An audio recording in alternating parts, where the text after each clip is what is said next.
Covid के नए variant को लेकर पूरे देश में चिंता है और उसको लेकर केंद्र सरकार ने राज्यों को भी एडवाइजरी जारी की है। उसके बाद राज्य स्तर पर भी लोगों को एडवाइजरी जो है वो जारी की गई है। अपील भी लोगों से की जा रही है इस वेरिएंट को लेकर भी, और जो कोरोना के केस बढ़ सकते हैं आने वाले समय में उसको लेकर भी। क्या ये एडवाइजरी है और इसके साथ साथ हिमाचल प्रदेश कितना तैयार है कोरोना से लड़ने के लिए, इसी विषय पर खास बातचीत के लिए खबरें अभी तक के साथ मौजूद हैं मिशन निदेशक national health mission Hemraj Bairwa. उनसे बातचीत करेंगे। सर, जिस तरह से नए वेरिएंट को लेकर अब दुनिया में चर्चा हो रही है, भारत में भी इसको लेकर अब सतर्कता बरती जा रही है। राज्यों को लेकर जो एडवाइजरी जारी हुई थी, आपने पिछले कल भी एक एडवाइजरी जारी की है, क्या उसमें रहेगा और क्या लगता है कि ये जो नया वेरिएंट है क्या ये ज्यादा खतरनाक है, और प्रदेश की बात करें तो कितना तैयार है इसे निपटने के लिए?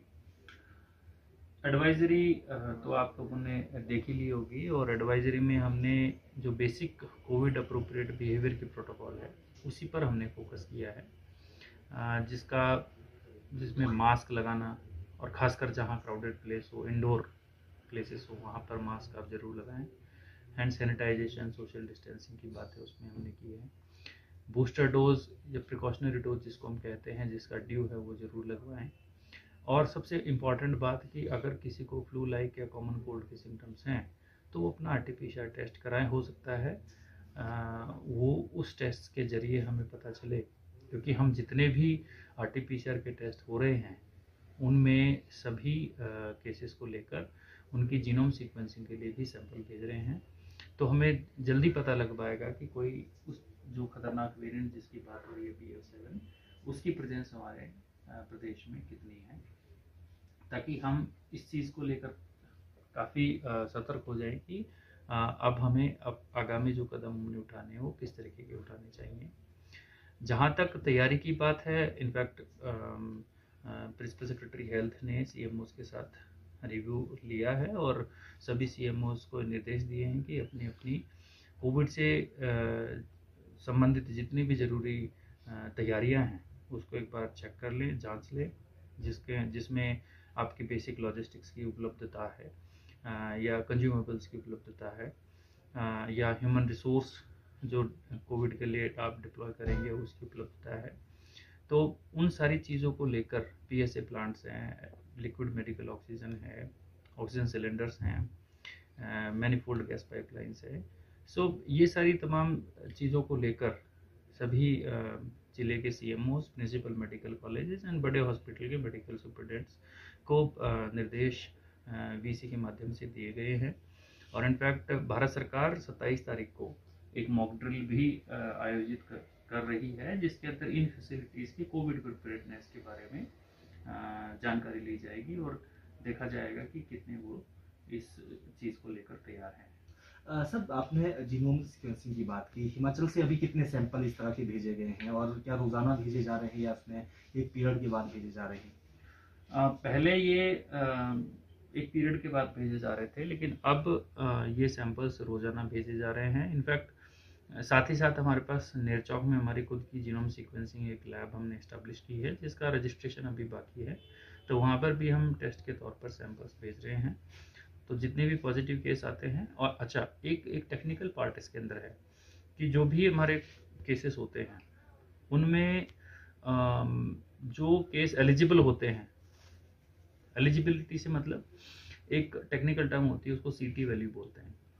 तो जिसकी CT वैल्यू 25 से नीचे होती है, सिर्फ वही सैंपल जीनोमिक सीक्वेंसिंग के लिए एलिजिबल होता है। तो पहले हम वो CT वैल्यू जांचते हैं, उसके बाद सैंपल की जीनोमिक सीक्वेंसिंग करते हैं। अगर सिंपल शब्दों में कहें तो कि उस पर्टिकुलर सैंपल में वायरस का लोड कितना है, तो साइकिल चलती है RT-PCR में, तो आपको ज़्यादा साइकिल्स चलानी पड़ती है, इसका मतलब उसके अंदर वायरस का लोड कम है, विच मीन्स टू से कि उस सैंपल के अंदर जीनोमिक सीक्वेंसिंग नहीं पॉसिबल हो पाएगी। तो पहले हम सैंपल की एलिजिबिलिटी चेक करते हैं, उसके बाद उसकी जीनोमिक सीक्वेंसिंग हम करवाते हैं। एक जीनोमिक सीक्वेंसिंग में नॉर्मल जो मशीन होती है वो रफली 1 हफ्ता ले लेती है पूरी प्रोसेस कंप्लीट। उसका मल्टीपल प्रोसेस है, तो उस पूरी प्रोसेस में हफ्ता 10 दिन उसमें लगता है। बाकी साथ में जैसे सैंपल भेजना, फिर जैसे अगर दिल्ली भेज रहे हैं तो दिल्ली सैंपल जाएगा, वो बाकी जगहों के सैंपल इकट्ठा करेंगे एंड वो उस रन को चलाएंगे, फिर हमें रिजल्ट कम्युनिकेट करेंगे। तो रफली 15 से 20 दिन का समय इसमें लग जाता है। सो हम यहाँ से सैंपल हम डेली बेसिस पे भेजना शुरू हमने कर दिया है। उम्मीद है कि जल्दी ही जो एनसीडीसी की इंसाकॉग से संबंधित लैब्स हैं वो हमें जल्दी हमें बता पाएंगे कि हमारे यहाँ पर किस तरीके के वेरिएंट्स वर्तमान में आ रहे हैं। जो प्रिकॉशन डोज है क्या वो मैंडेटरी की गई है या फिर उसके लिए कोई स्पेशल कैंपेन जो है वो चला रहा है विभाग?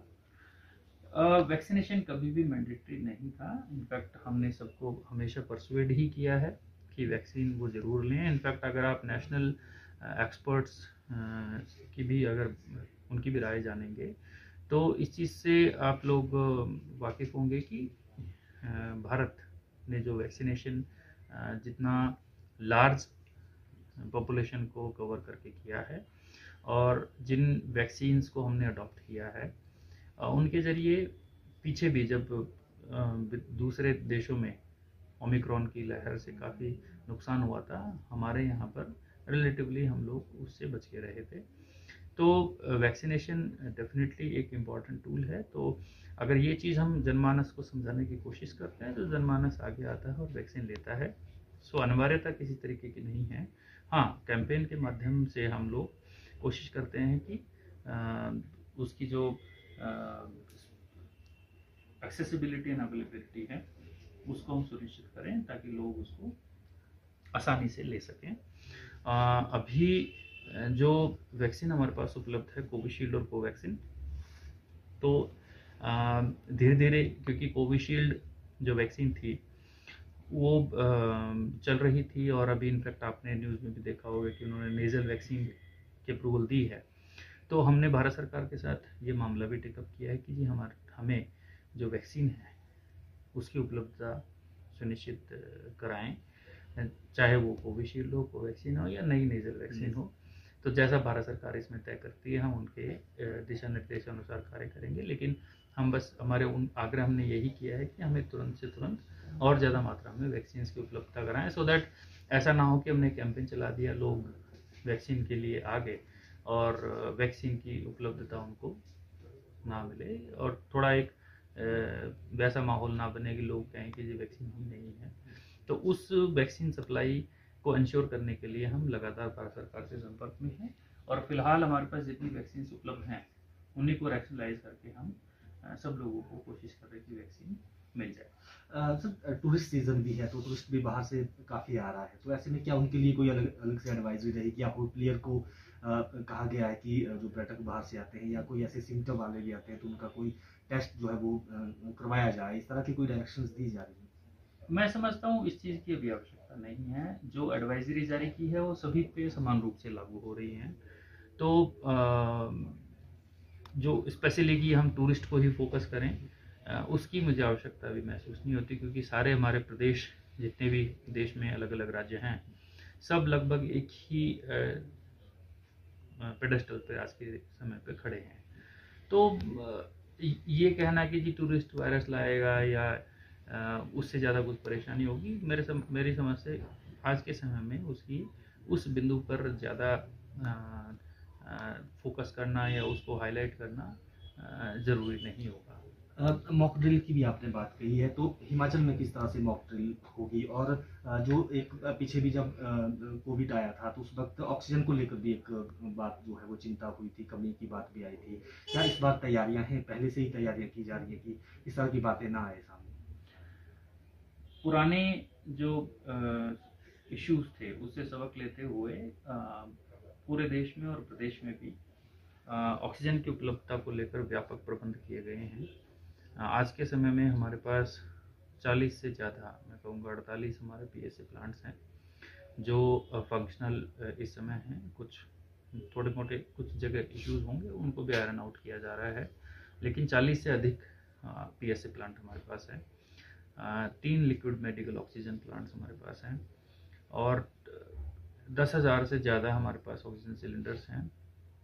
कोई 7-8 हज़ार से ऊपर हमारे पास ऑक्सीजन कंसनट्रेटर्स भी उपलब्ध हैं और कहीं एक जगह नहीं है, ये सब जगह डिस्ट्रीब्यूटेड मैनर में सब जगह इनकी उपलब्धता हमने सुनिश्चित की है।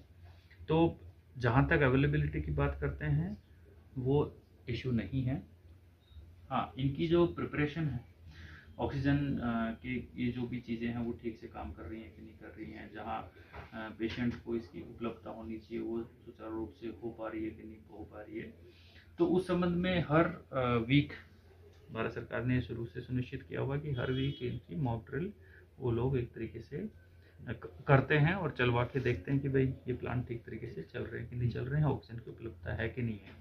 अभी फिर से जब ये मॉक ड्रिल होगी तो डेफिनेटली इस एस्पेक्ट को भी उसमें चेक किया जाएगा कि हमारे जितने भी प्लांट्स हैं वो ठीक तरीके से चल रहे हैं, ऑक्सीजन की उपलब्धता ठीक है कि नहीं है।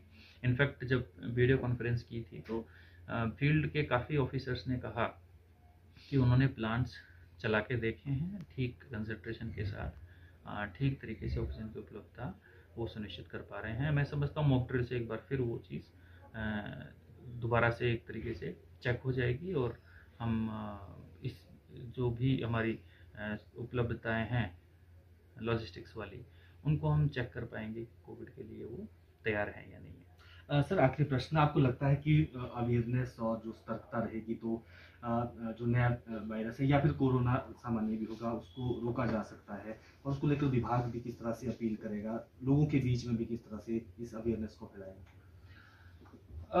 डेफिनेटली आप देखेंगे कि पीछे की वेव्स में भी अगर हम अच्छे से जनता को अवेयर करते हैं, एकदम सटीक रूप से सही जानकारी सही समय पर अगर उपलब्ध कराते हैं जनता को, तो मोर और लेस उसका पालन होता है और वो एक अच्छी चीज़ है। और जितनी भी अभी कोरोना के पीछे सर्जेस आई उसमें वो एक महत्वपूर्ण निर्णायक फैक्टर के रूप में देखा जाता है उस चीज़ को। और हम लोग डेफिनेटली जो कोरोना का संक्रमण जो हो सकता था अगर हम नहीं करते, उसके तुलना में संक्रमण की दर, संक्रमण की स्प्रेड दोनों बहुत ही कंट्रोल में आती है। तो हम लोग इस पक्ष पर इनफैक्ट आपके माध्यम से भी हम यही कहना चाहेंगे कि कोविड अप्रोप्रिएट बिहेवियर की जिसकी हम बात करते हैं वो एक गोल्डन स्टैंडर्ड टाइप से है। हमें सबको इस चीज़ का पालन करना चाहिए और मैं समझता हूँ जब सब लोग इसकी अनुपालना करना सुनिश्चित करते हैं तो हमें निश्चित रूप से संक्रमण के फैलाव को रोकने में मदद मिलती है। और जब संक्रमण का फैलाव कम होता है, संक्रमण बिल्कुल रुकता तो नहीं है, डेफिनेटली नहीं रुकता है बिल्कुल, बट अगर उसका स्प्रेड घट जाए तब भी हमें उसमें काफ़ी एक नियंत्रण की स्थिति हम लोग उसमें रख पाते हैं और हमारी हेल्थ फैसिलिटीज़ जितनी भी हैं उचित रूप से जो संक्रमित होते हैं उनको इलाज भी उस हिसाब से दे पाते हैं।